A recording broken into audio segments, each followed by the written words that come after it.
Okay, this is the budget hearing for the hospital authority. In prior years, Dr. Webb, you would have received a different question.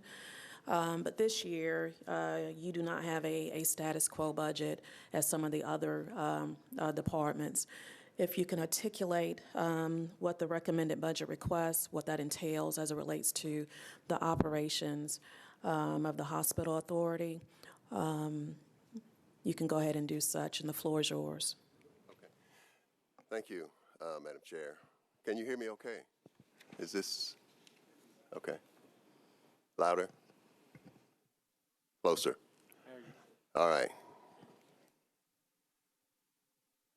Right here. All right, good afternoon. And just want to say, express thanks to the mayor and his administration, as well as you, the city council, for all of the support that you've offered us.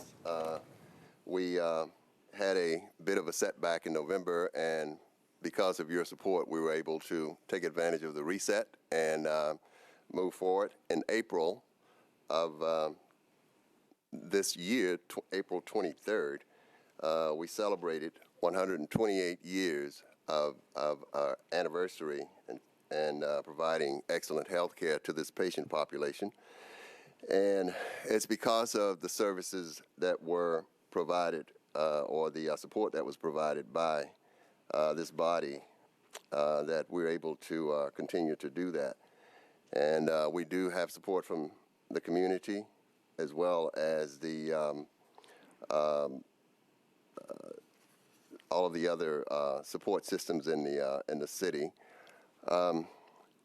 We've been working with identifying a new tagline called "Here to Stay." This is our mantra, and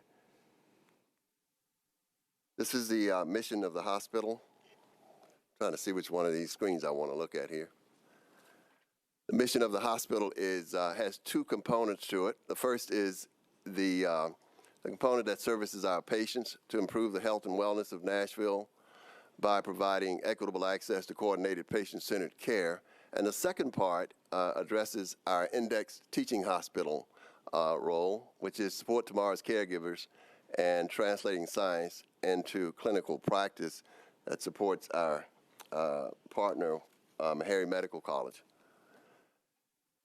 There are three dimensions to the goal that we aspire to achieve, and this is an international goal. It's called the Triple Aim of Health, International Health Institute, and those three components are experience of care, health of a population, and the per capita cost. The first dimension or domain is improving the patient experience, and what we've seen is an increase in willingness to recommend the hospital, as it's indicated through our patient survey, engagement survey that's done on an annual basis.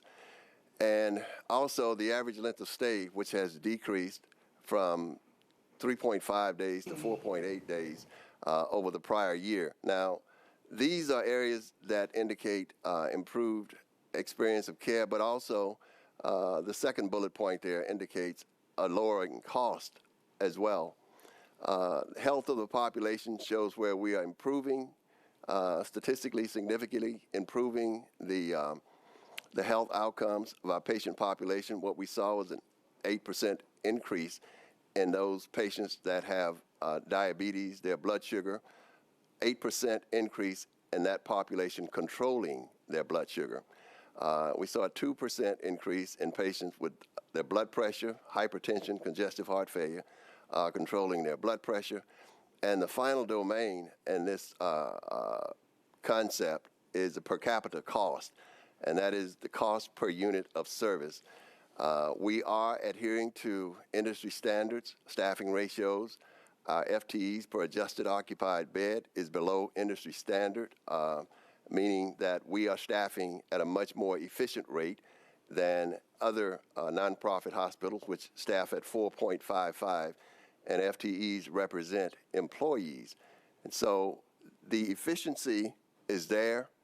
From a revenue cycle standpoint, and this is a much improved area, we are showing increased collections throughout that process. During the month of March and April, for each month, we collected a high of $4 million per month, which is setting a high standard, and we're moving forward with continuing to be able to do that. The registration process, which is all a part of the revenue cycle, we implemented point of service, and that helps to increase the accuracy of the registration and gaining access to information about whether or not the individual is going to have any type of payer type or if they need counseling to get there. Overall, we were able to, actually we put into place a young man that has taken this on as a challenge, and he has gotten that whole process of registration down to an average of 7 minutes in the month of April. In the finance department, we, of the $17 million supplement that was allowed us in 2018, this fiscal year, we've at this point only accessed 11 million of it to date. And to date, we're up to date on Meharry payments. We're also, from previously 100 days of outstanding accounts payables, we're at 45, which is well within the industry standard. And this just gives you a quick look at the penetration of the volume growth of Metro employees since we started the Nashville Healthcare Center in 2016. You see a continuous trend moving upwards of the number of Metro employees, and this does two things. Number one, it helps control, because of the efficiencies that we have there, it helps to control the cost and the outlay of the Metro government employee health care utilization. But it also allows us to gain access to commercial payers. So this number is continuing to grow, and we're appreciating the opportunity to service the needs of Metro employees. This just shows how our population of patients originate throughout the county. Very diversified group coming in seeking care at Nashville General Hospital. And this gives you a look at the Nashville General resources, the hospital sources of revenue, rather. And if you'll look at this, there are three basic categories of revenues: the federal and state, which are the essential access and federal and state funding, and the revenues that we collect from payers, and then the Metro government funding. And if you'll look at the previous year, 2018 actual, that city supplement, which is where we are, 52 million, 52.1 million was the supplement. And what we're asking in this budget year is 46.1, which is roughly $6 million less in this year's budget, in 2019 budget that we're requesting. I am going to turn the budget component of this over to the CFO, Mr. Bruce Narramore, at this time.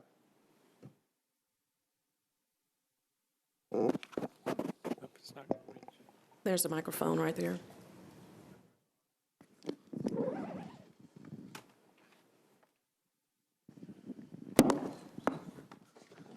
You don't have to be nervous. You haven't received the tough question yet. Is it on? You're on. All right.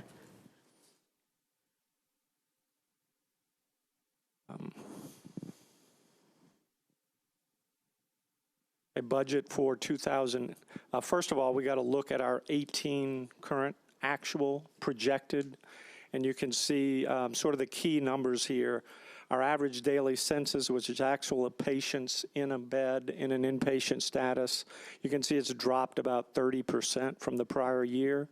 One of the unfortunate parts of the preliminary announcement, at least of inpatient closure, was that it happened at the very time that we typically have our highest patient volume months in the winter. So we're hoping that with the reset, with the here to stay, and that we've had some success recruiting staff and working with Meharry to recruit physicians back into the market, that we'll see that number rise, and you'll see it in just a minute from a budgeting standpoint. But you can see our admissions dropped almost 1,000 from 2017, so we're sort of making up some ground there. Total FTEs with the lower volume, we're actually got about 30 less FTEs working at the hospital right now than we did at the same time in 2017. So the forecast for net patient revenue for 2018 is dropping to just a shade under 39 million. But we're keeping our collection rate at about 17.25%. You can see the state funding that Dr. Webb mentioned, $4.2 million this year from Essential Access and DISH, and $15.8 million from the Public Hospital Supplemental Pool. Part of the Metro subsidy is used as a match to draw those monies down each July. Salary and wage expenses for this year projected to come in about $1.9 million behind last year, lower than. That's a reflection of the lower FTE numbers. The one number I will just point out that we're struggling with is contract labor.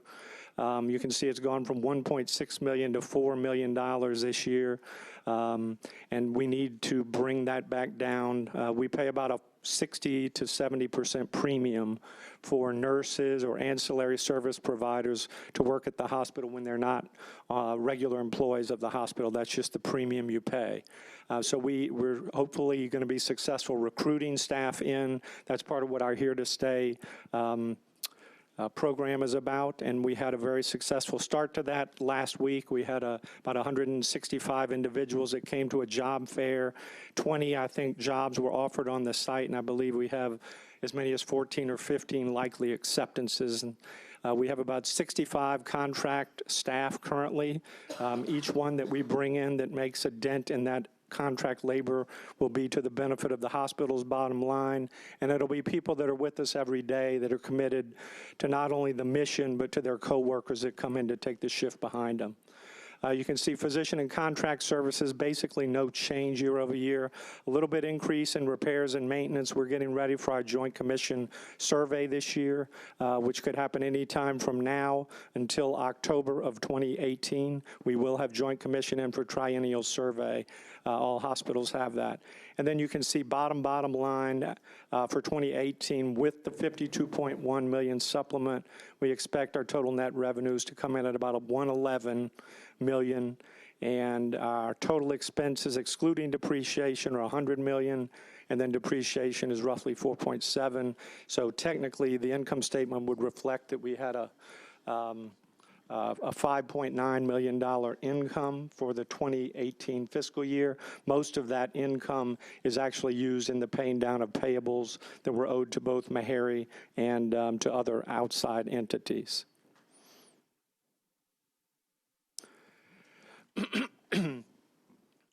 This is just a brief view of what we were talking about with our revenue cycle success this year.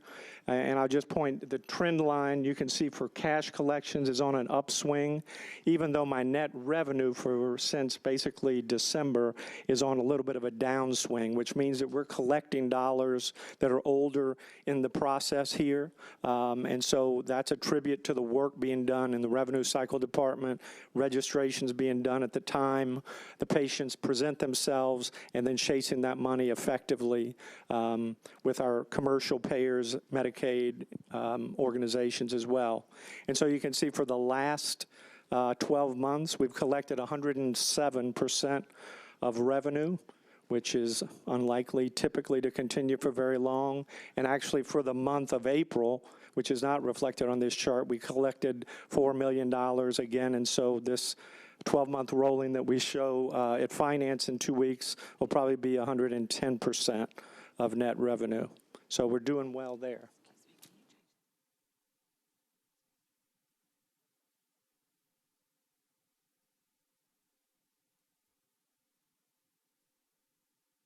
One second.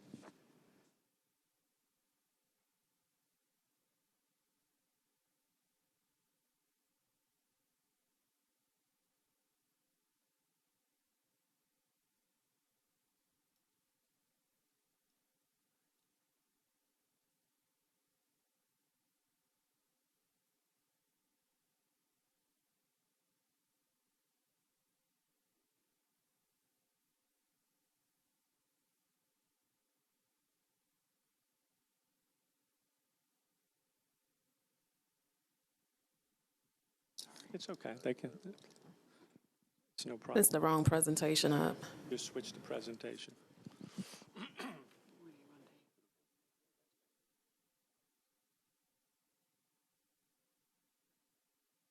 Rosie, hit end to end us out of that one. There you go. Now go to slideshow.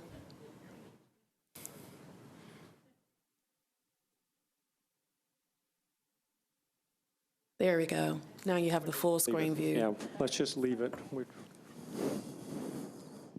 So we'll look on at our FY19 budget request. You saw a little bit of a preview. And you can see sort of a 3-year view, our 17 actual, 18 projected, and 19 budget. And I would just point, again, if you look at inpatient ADC, which is the number of inpatients, we're projecting about a 12 or 13% increase, which means we need to recapture some of the momentum that we lost when the inpatient closure at least was floated in a concept. And we need to work with Meharry to help recruit back some of the physicians that have been announced some departures, and so we're working on that as well. But you can see the net numbers of FTEs with a 12% increase in volume. We're only projecting 6 FTEs, which is 1% increase. Drop down to some of the basics. Patient revenue, we're expecting it to rise roughly $4 million next year to $42.8 million. That's a little better than we were in 2017 in total, and we're working on volumes there. The other is we expect essential access to come in at 4.2, as it has been the last 2 years, and we're projecting public, the supplemental pool from the state, to be static at 15.8. The city supplement, as we've requested, is $46.1 million. We originally came with 47.6. We pulled out the stay pay, $1.5 million. And so we have backed into that 46.1 million. We think we can make it work. Total net revenues for the year 2019 budget, 108.9. You can see salary and wages are up just a bit over $1 million. That is reflective of a 3% increase in compensation for staff at the hospital. Most of you probably know we did not have raises in 2018 at all, and that's part of one of the reasons we came to council for the stay pay, to try to keep our staff intact when the closure announcement was announced. But now that we've moved past that, the stay pay is gone. We pulled that back, but we are asking for a 3% increase. For those to be clear, the hospital is on a different compensation model than the other metro agencies. We don't have steps. We do have COLA, but we don't have steps. So what we're asking for is the 3% COLA. We had nothing in 2018 year at all. And then you can see contract labor, it's set at 4.1 million. We're going to have to do well on recruiting to make a dent in that number and try to bring that down. Supplies, a slight increase because of the volume increase.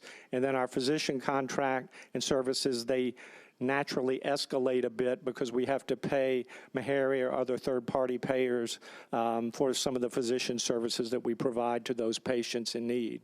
The other expenses are pretty flat. The last one is Metro, the low cap. There's $6 million showing there. $3.6 million is for Nashville General Hospital legacy costs, and there's about $2.4 million in that 6 that is actually Bordeaux and Knowles legacy pension costs. So for a total expense of roughly $105 million in the year, and so that would bring us down after depreciation to a $1.4 million operating loss. But as you guys know, depreciation is not a cash item, so you back that out and we have a slight cash surplus, and that's really the way we work, because we don't have, our funds are the city's funds. Basically, they're our bank. So that's budget, and I'm happy to answer any questions. We had capital on the back of here, which we're not allowed to discuss, so. That'll be at a later date. Thank you. Before I recognize council members, I just want to take the privilege and say I had to go to General Hospital today, and the staff was amazing. I did a creek cleanup this past Saturday, and got pinched, plywood with nails in it fell on my leg. So what started out as a quarter-size bruise turned into a bruise the size of an apple. Little soreness. Went to general. Staff was amazing. I got my X-ray. I got checked in. My Tdap shot that's going to protect me from infection if I was exposed to any. I'm hoping that I wasn't, but we took the necessary precautions. So just want to publicly state that the care that I received today was beyond anything that I can actually express in words. So I thank the staff for actually doing that, seeing me today and taking care of me. With that said, we discussed efficiencies because we got to get back to the budget, right, after we do our accolades. You discussed efficiencies and revenue cycles and working with Meharry to recruit, to recapture physicians that we lost during the announcement. And we are in the reset period. It's without doubt that the council and the city as a whole, we're behind you as we continue to move forward in this reset period. And just I'm looking in the back and I see we have Meharry here, so just wanted to publicly thank you for also being here. I don't see your board chair. Is she on vacation or? Our chair of finance is here. Okay, okay. Mrs. Sullivan. So this is an important hearing. My question is, with everything that's outlined, Dr. Webb, to ensure with the allotment that you're getting up front as opposed to coming back for a mid-year supplement, that you can operate within the budget that's been recommended for you? The answer to that question is yes, and I think it will be much more effective and efficient as we will be able to maintain continuity by having these funds on the front end as opposed to moving to a point and then having to disrupt and make applications. So I think this is a more effective way of actually funding the hospital. Thank you so much for that reassurance. Councilman Glover, you're recognized. Thank you, Chair. I don't really have many questions other than I think it's critical to continue looking at the efficiencies, determine what areas that you can continue to make reductions in. And the only real question I have is you do understand the situation we're in financially as far as the city is concerned. There will be no supplement next year. And so I think for us to echo and to say very loud and clear that don't come back because we don't have it. We simply don't have it. And as you look through what our reserve funds have done and everything else that occurred, I really have to emphasize, and I know your board, as everybody is looking at how to increase the efficiencies at the hospital. I would just ask you to please, keep drilling down in that arena, keep bringing the revenues up, keep doing what you're doing until we can kind of figure this whole puzzle out. But I just think it's critical to understand there will be no additional supplements because the city doesn't have it. So with that, thank you, Chair. Thank you, Councilman. Vice Chair Schulman. Thank you, Madam Chair. And I have a question for you. I just want to make sure you're not contagious. Okay. If you are, stay away from the rest of us. Dr. Webb, two questions. One is on Metro employees. What are the incentives that are built into the system to get people to come to General? This is for Metro employees. The mission. The mission. The mission. So there's. What is the incentive to get Metro employees? Yeah. What would drive? This had been done. We talked about it years ago, and I know that there are incentives to get people to come. I got you. Well, we offer a copay, no copay. A waiver of the copay and deductible, and we did in 2016. 2016, we did create a separate facility that was staffed with attending only physicians, as opposed to where we do our teaching, so it allows them to move more expeditiously through the system. So that's another benefit. Okay. And look, the numbers are going up, which is really good. Is there some mechanism that, do you do it through HR, through our Human Resources Department to make sure people understand the benefits and encourage employees to go? Well, we've actually had some efforts to go out and meet with different divisions of the city to share information with them. So it's been some hands-on marketing and education to that population. And we plan to actually ramp that up even more. Okay. All right. One last question.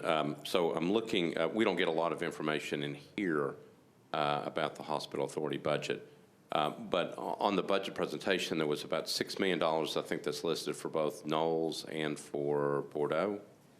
But from a budgetary question, I'm not sure if you can answer this. I'm looking at the administrative part of our budget, which lists a subsidy for, I think, Bordeaux and also for Knowles, and it's listed at $5.5 million. Is that something different, or is that this subsidy we're talking about, or do you know? I know. Vice Chair, we'll see if someone from finance can answer that. What's in the administrative portion of the general fund budget is $3.5 million for the contract for signature to manage Bordeaux Hospital, and then a $2 million figure for the contract to manage Knowles. So that's different than this amount. All right, so we've got money that's through the contract, but also money that's coming from there, from the hospital authority. This $6 million, the Metro low cap that's in the hospital authority budget, those are retirees from the hospital authority. Some of them used to work at Bordeaux, some at Knowles, some at General. But that essentially represents the hospital authority's portion of the employer part of the health premium. Okay. And it actually is more than the $6 million, but we've kept it flat for the last 3 or 4 years. So it doesn't increase. Okay, so that's deals with employees. This is the contractual part that's in the budget. Yeah, these are legacy retirees of the hospital authority. Okay, thank you for clearing that up. I appreciate it. Thank you, Madam Chair. Thank you, Vice Chair. Councilman Cooper, at large. Thank you, Madam Chair. Apologize for being slightly late. I came in and to see your presentation, noting a small loss in the projected for the next fiscal year. Would you just comment what might, how could that be turned into just absolutely break even to zero? What might you foresee, or what changes could happen to take that to zero? Yeah. I mean, I think it's primarily one of volume, Councilman Cooper. We were in a better position back, and we missed our busy season this year because of the announcement. So winter is usually our busiest period where we get the most patients, paying and otherwise. So I'm hopeful that when winter comes back along, we're going to see an uptick in our volume. So volume is clearly the first one, and paying volume, obviously. Councilman Schuman talked about Metro employees. To the extent we get more commercial insured patients in, and Meharry's happy to take them as well, then that lifts, reduces the subsidy and the load. I would just also add a slight, advertisement for the hospital. I promise you our costs to the health plan are significantly lower than some of the other entities in town if a patient needed care. So I think it would help the health plan that you guys fund as well. But it's volume primarily, and then success in recruiting physicians so that patients have access to specialists as quickly as we can get them in. Sometimes we can't get them in quick enough, and so they have to look for other sources sometimes. And that's the challenge that we share with Meharry about getting some of those physician slots that we lost after December back in and re-recruited into the setting. We're maintaining cost control, I think, pretty well, and we've leveraged our 340B pharmacy program. So pharmacy costs, which most places you're seeing go up 10% a year, Ours actually went down a little bit in 2018, but you can only hold that down so long. I mean, prices are up 10% on average, and eventually that catches up with this. But we've pushed that one back in 2018. Thank you. So your upside is all on the revenue side, really, you're controlling expenses. How many doctors do you need to recruit? Well, that's, I would say probably in the neighborhood of around 10 to 12, and that's just giving a kind of an aggregate number, not looking at specialties, but as we submitted an earlier proposal, I believe that was around the number that we were looking at. And they need to Net. be in place by the time we get to the next fiscal year, or that can't possibly happen. So, or do you're not, how many missing FTEs, so to speak, does your forecast have in mind? I'll just say my budget doesn't assume that I'm going to replace those 10 or 12 on July 1st. Okay. It assumes that I'm going to work with what we have currently, and that's why it's a little bit lower than what it was a year ago. We do have to get those physicians in place, and we're working actively to recruit those physicians in. So if the physicians were in place, you would expect revenue to go up? Yes. Okay. Thank you. Thank you, Councilman Cooper.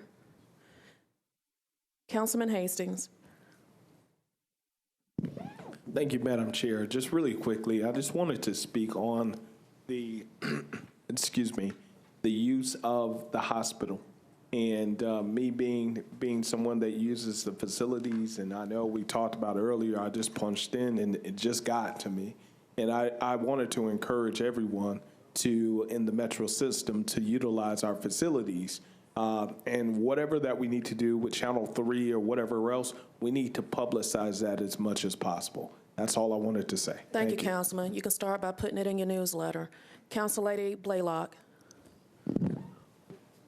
Thank you, Chair.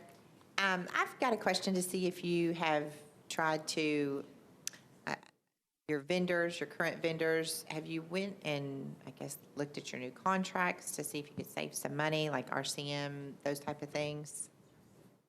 Try to save money?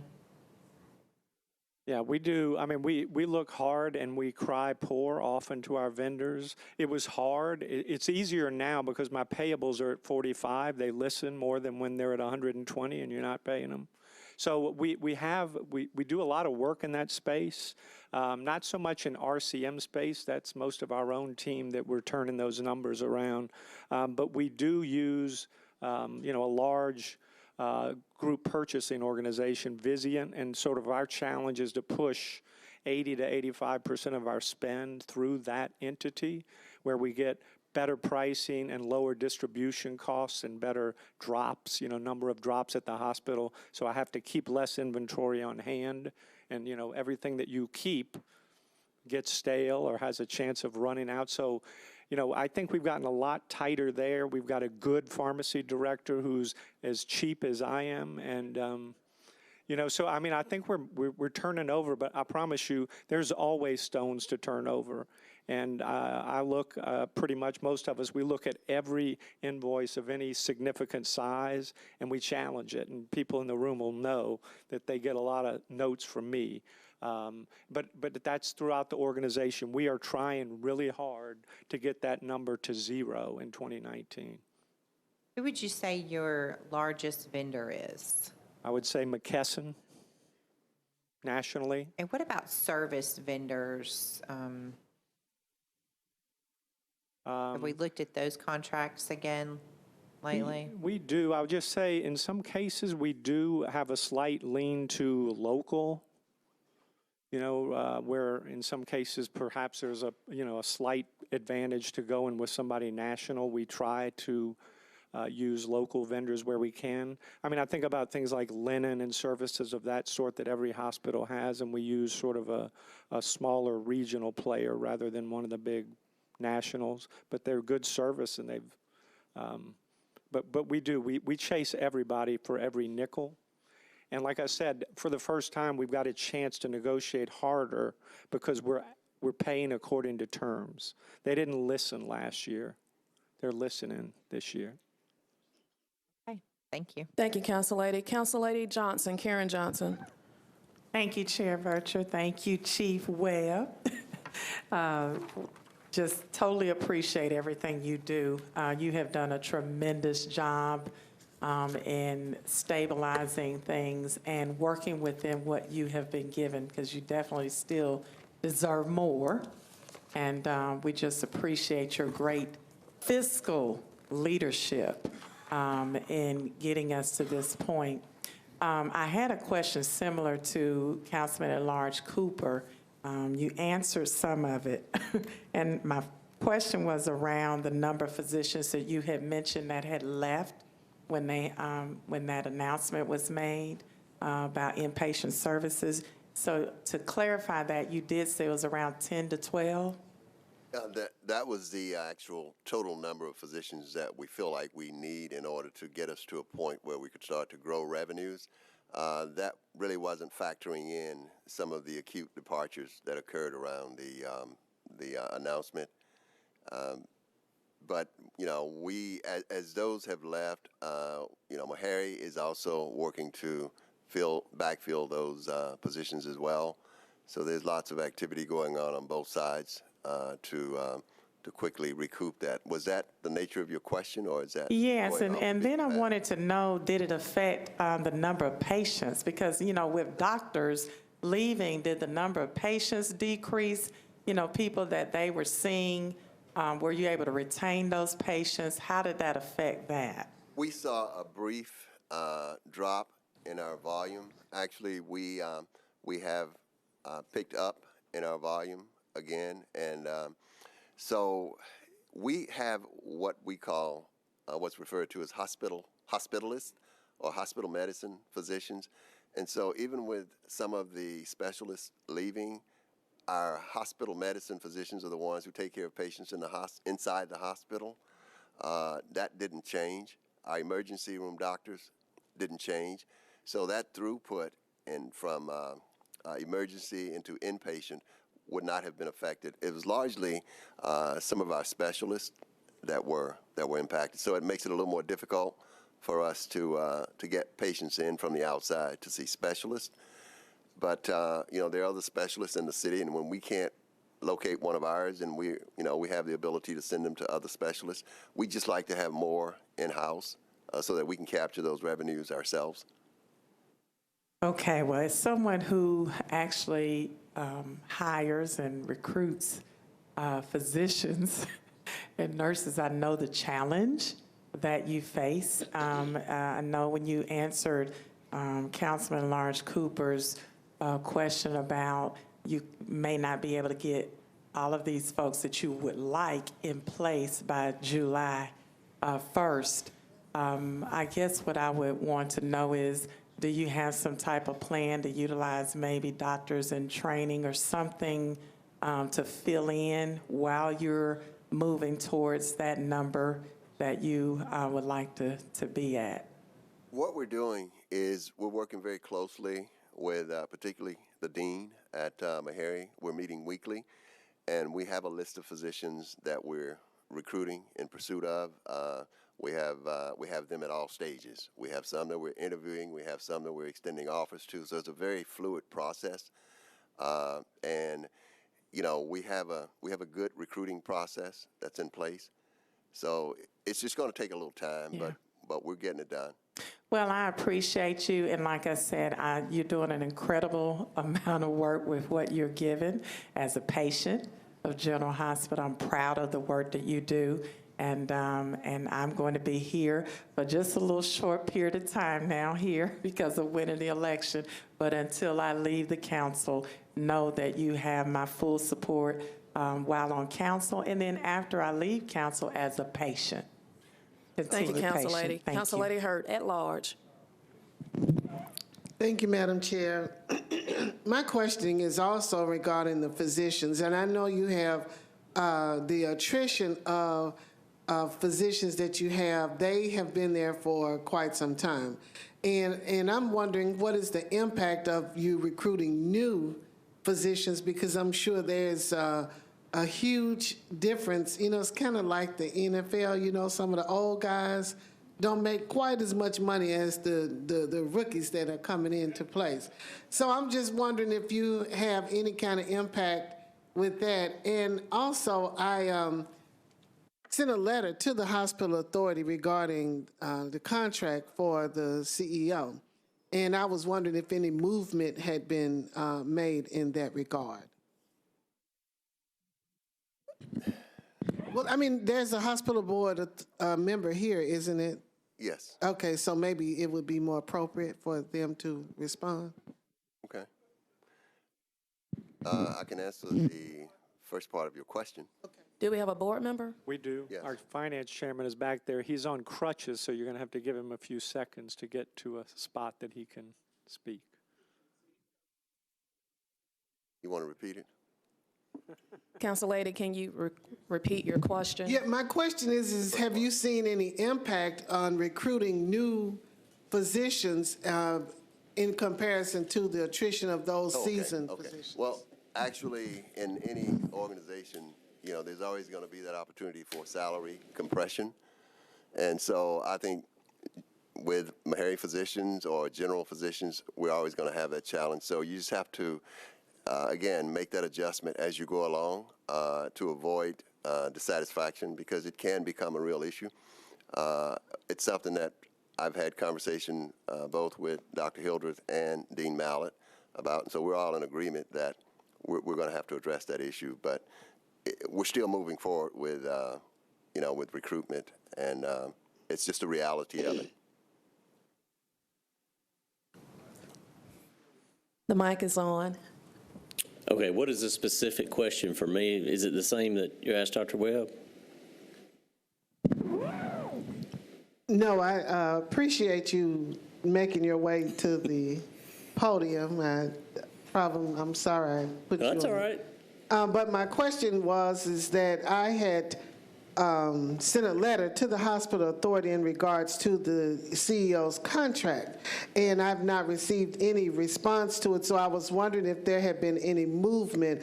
I know that this hospital and the college have worked very well together, and it's as well as I've ever seen it. And I think that it's very important to have the continuity in the leadership. And I was just wondering if any movement had been made on that contract. Yes, Council Lady, there has been movement. There's a meeting coming up in the next week or two to discuss that very issue. We've gathered information, looked at the statistics and the opportunities that we have, and we hope to have a conclusion to that process in the very near future. I think, if I'm not mistaken, it's June 11th is that meeting. Okay, thank you. The budget will not be passed by then. Thank you so much. It will or will not? It will not. Oh, okay. Yes. So I understand where you were coming from as it relates to your letter regarding the continuity and the leadership for the hospital authority. Absolutely. I want to just take this opportunity to stress that it's critically important for General Hospital, the board, Meharry, for you to continue to work together. That's the sentiment of the council. That's the sentiment of the administration. And quite frankly, it's what's owed to the city. We continue to invest a lot year after year after year, and rightly so, because you provide essential services to the citizenry of this city. But I say all that to say, you guys have to do your part. We've demonstrated our commitment, and we're asking for you to demonstrate the same. With that said, no other council members seeking recognition. Thank you so much, Dr. Webb. Thank you, Meharry, for being here, for your board of directors. As we continue on this journey of reset, you provide essential services to our city, and that concludes your hearing. Thank you. Thank you.